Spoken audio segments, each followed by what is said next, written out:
Mukapin sa 200 ka mga balay sa Barangay Dulho, Fatima, Cebu City. Ang ana sa daplin sa kasapaan, ang isugda na sa pagguba sa mga tinugyanan sa dakbayan. Kabahin kini sa nagpadayon nga clearing operation sa mga istruktura nga anaa sa 3-meter easement. Wala na inihimo ang apektadong mga mulupyo. Apan, adunay hangyo ang uban kanila. Sa nato, pinaagi ni ining report.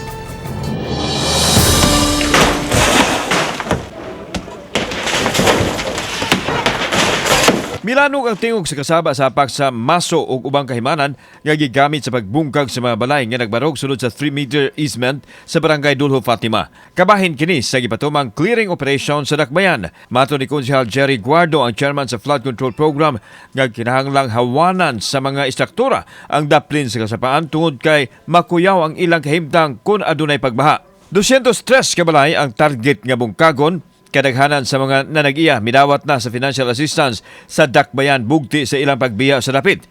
35,000 pesos ang gihatag nga ayuda samtang kadtong wala modawat hatagan og temporaryong kapuy-an. Kani mo pinakadagan gyud kaayo og mga informal settlers nga nasulod gyud sa 3-meter easement, no? That grabe gyud kayo ang encroachment unya dako masag kayo according sa study sa Drainage Master Plan.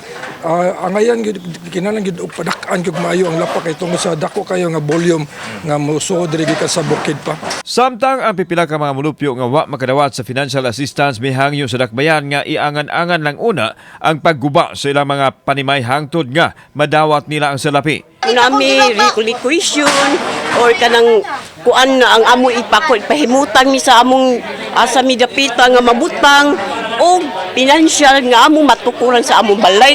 Una tami gubon, nasa tami makuan kay para nami kuan para sa akong mama, puro na sila disable, akong papa putol nagtiil.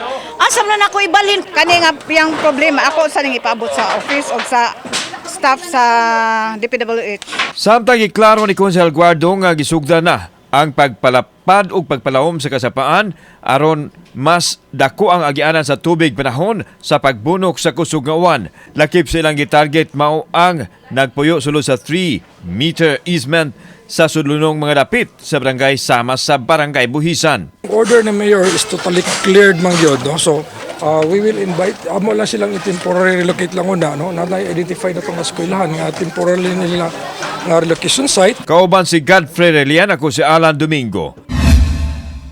Balitang Bisdak.